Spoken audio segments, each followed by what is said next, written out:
शादी तुमने वैसे ही खत्म करनी है ना? बताओ तो सही। 3 बजे। 3 बजे? तो तुम घर 6 बजे क्यों आती हो? तुम्हारे इन फजूल सवालों के जवाब नहीं है मेरे पास। क्या है?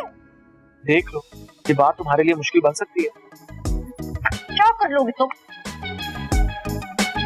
छोड़ो, तुम वैसे ही रहे हो, वो ख्वाहिश तो वैसे ही तुम्हारी पूरी हो रही है। सही है यार, चोर भी हो, झूठ भी बोलती हो।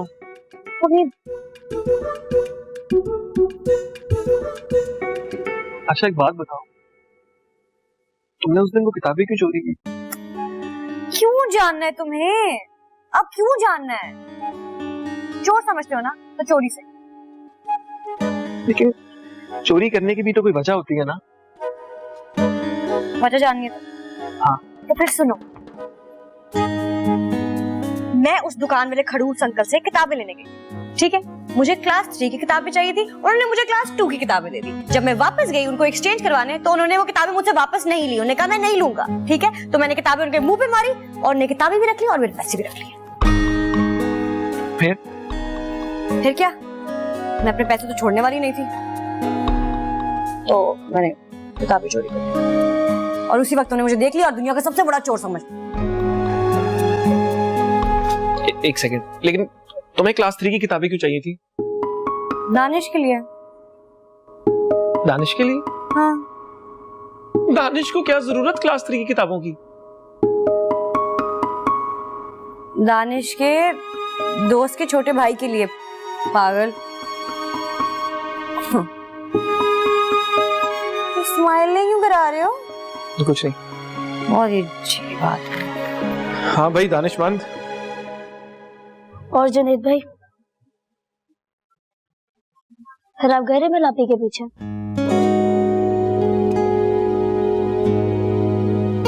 मतलब आप गए थे? तुमने जानबूझ के सब किया था ना, ताकि मैं रिमिल का पीछा करूं। तो क्या देखा आपने? वही जो तुम मुझे दिखाना चाहती थी। तो आपको कुछ समझ आया? नहीं, कुछ समझ नहीं आ रहा। तो फिर आप मेरे साथ चले, मैं आपको एक चीज दिखाता हूँ, फिर शायद आपको समझ आ जाए कि अब क्या करना है। तो मुझे यहाँ क्यों लेकर आए हो? आप मेरे साथ चलें, आपको सब समझ आ जाएगा।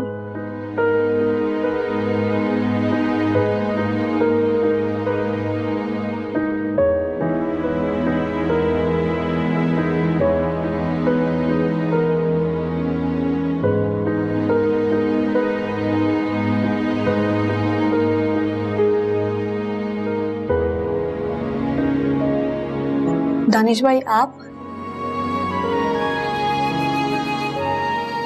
ये वही चोरी की बुक्स हैं। ये सब रिमिल ने मुझे पहले क्यों नहीं बताया? और वो अब तक चुप क्यों है? वो किसी को कुछ नहीं बताना चाहती, वो उसी तरह इन बच्चों की मदद करती है। रिमिल आप बहुत अच्छी है, वो मेरे लिए नए नए कपड़े भी लेकर आती है। कितना गलत सोचता था मैं रिमिल के बारे में, उसे बुरा समझता था, पागल था मैं। रिमिल से अच्छा तो कोई हो ही नहीं सकता। वो तो बेसहारा लोगों की मदद करती है, जिसे मैं अपनी जिंदगी की बदकिस्मती समझता रहा। असल में तो वो मेरी जिंदगी की खुशनसीबी थी। कि मैंने क्या कर दिया, सब कुछ बिगाड़ दिया मैंने। मुझसे बड़ा बेवकूफ तो कोई हो ही नहीं सकता।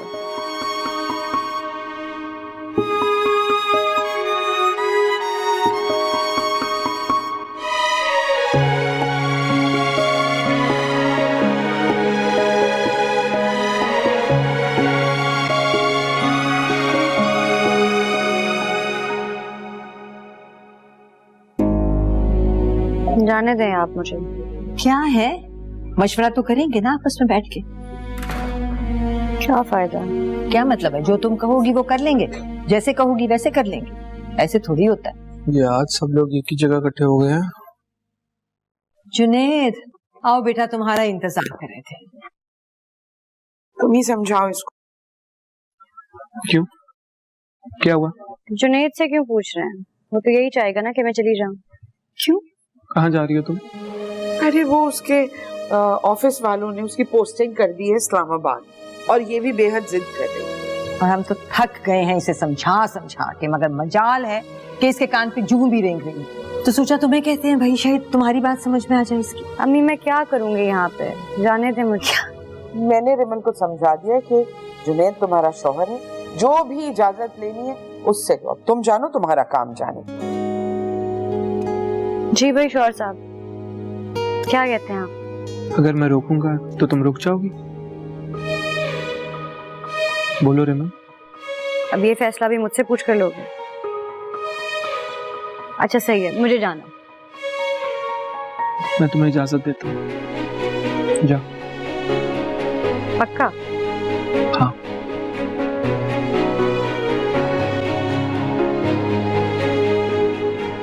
आज पहली बार किसी को इतना संजीदा देखा, और आज मैं पहली दफा किसी को इतना खुश।